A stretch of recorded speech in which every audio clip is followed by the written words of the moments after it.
Olá, vamos juntos para os acontecimentos mais relevantes da última semana? Vem comigo!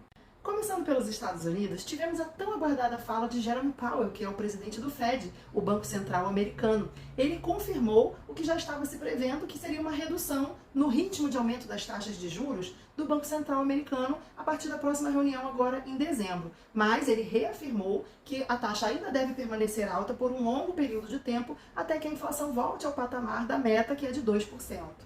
Essa semana foram divulgados vários indicadores referentes ao emprego, que são de grande importância para o Fed poder avaliar o controle da inflação. À medida que o emprego esteja aquecido, significa uma maior demanda, no consumo, o que eleva a inflação. Então a gente teve o resultado do relatório JOLTS, que ele mede as ofertas de emprego, e veio um total de 10,3 milhões de novas ofertas de emprego dentro do esperado. Também tivemos os novos pedidos de seguro-desemprego, que saem toda quinta-feira. Foram 225 mil novos pedidos, o esperado era 235 mil, ou seja, então veio abaixo do esperado.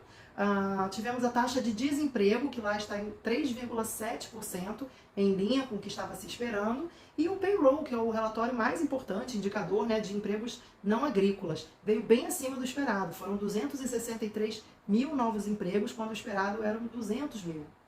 Também tivemos outros indicadores relevantes, como o PCI de outubro, que mede a inflação de consumo pessoal e é de extrema importância para o Fed também no controle da inflação.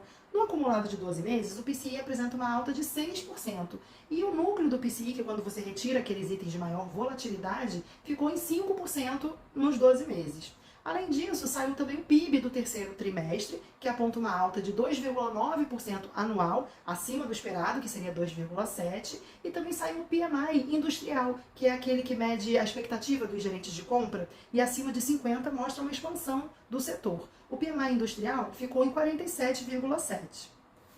Passando agora para a Europa, por lá saiu uma prévia da inflação no mês de novembro, que no acumulado de 12 meses apresenta uma alta de 10% na zona do euro. E no núcleo da inflação, tirando os itens de maior volatilidade como alimentos e energia, a alta ficou em 5%. Também saiu o resultado do índice de desemprego, que está em 6,5%, e o PMI industrial, que mede a expectativa dos gerentes de compra, O ideal é acima de 50. Na zona do euro, ele ficou em 47,1 e no Reino Unido em 46,5.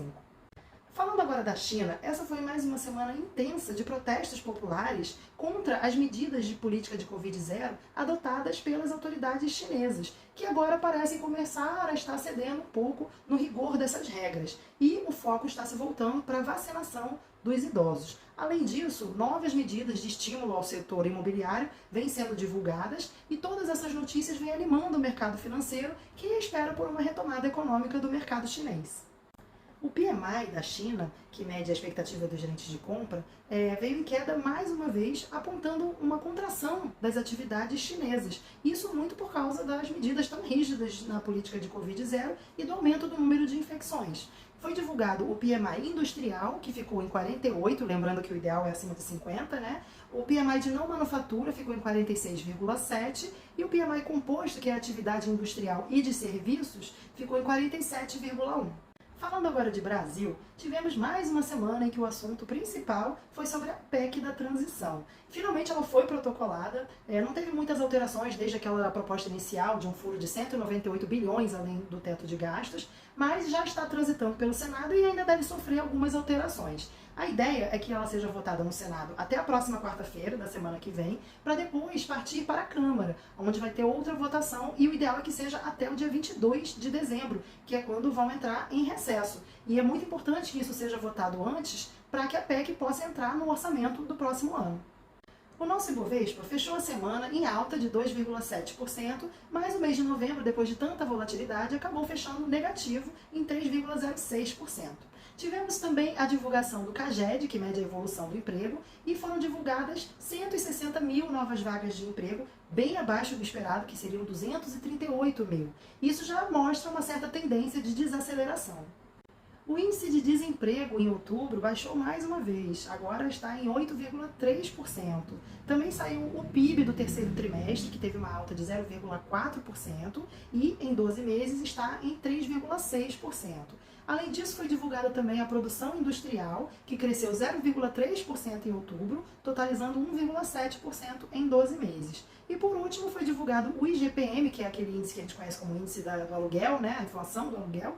Ele teve uma queda de 0,56% em novembro e no acumulado de 12 meses, uma alta de 5,9%. Eu fico por aqui, espero ter trazido bastante informação relevante para você. Se você gostou, eu peço que curta, que compartilhe e eu te aguardo na semana que vem. Bye!